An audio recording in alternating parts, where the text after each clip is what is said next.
কিয়ামতের ময়দানে আল্লাহর কাছে বান্দা কোন আমল করলে হিসেব ছাড়া জান্নাতে যাবে? জানেন কেউ? বলতে পারেন কেউ? ভাই, আল্লাহর কাছে হিসেব দিয়ে জান্নাতে যাওয়া কি সহজ কাম না কঠিন কাজ? আরে আল্লাহর কাছে তো অনেক দূরের কথা। আপনি যে প্রতিষ্ঠানে চাকরি করেন তার মালিকের কাছে, উপরস্থ বসের কাছে একেবারে পুঙ্খানুপুঙ্খ করে প্রতিটা পয়সার হিসাব দিয়ে একদম সবকিছুতে পারফেক্টনেস প্রমাণ করা, এটাই তো একটা কঠিন কাজ, দুঃসাধ্য কাজ।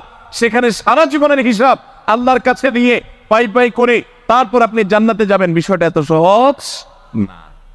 তাহলে হিসেব ছাড়া আল্লাহ তাআলা এমনিতে বলবেন হিসাব টিসাব নাই, তোমাকে এমনি জান্নাতে দিলাম, এটা চান আপনারা?